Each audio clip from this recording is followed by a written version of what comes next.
ناظرین، سرزمین عرب پر غزوہ احد کو رونما ہوئے 46 سال کا عرصہ گزر چکا تھا کہ حضرت سیدنا امیر معاویہ رضی اللہ عنہ کے دور حکومت میں میدان احد کے درمیان سے ایک نہر کی کھدائی کے دوران شہدائے احد کی قبریں کھل گئی۔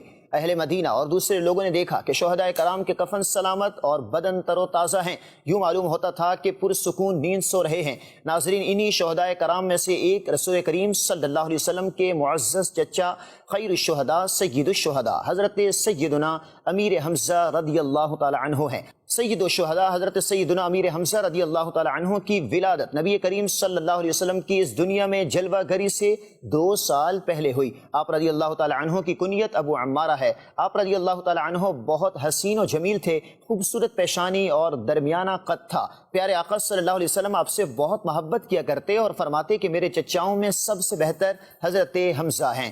2 ہجری میں حق و باطل کا پہلا معرکہ میدان بدر میں پیش آیا تو آپ رضی اللہ تعالیٰ عنہ بڑے جوش و جذبے کے ساتھ شریک ہوئے۔ 15 شوال المکرم 3 ہجری میں غزوہ احد میں آپ نہایت بے جگری سے لڑے اور 31 کفار کو واصل جہنم کر کے شہادت کا تاج اپنے سر سجا کر اس دنیا سے رخصت ہو گئے۔ انا للہ و انا الیہ راجعون۔ شہداء احد میں سب سے پہلے آپ رضی اللہ تعالیٰ عنہ کی نماز جنازہ ادا کی گئی۔ جبل احد کے دامن میں آپ رضی اللہ تعالیٰ عنہ کا مزار دعاؤں کی قبولیت کا مقام ہے۔ اللہ پاک کی آپ کے مزار پر انوار پر رحمتوں اور برکتوں کی بارش ہو اور آپ کے صدقے ہماری بے حساب بخشش ہو۔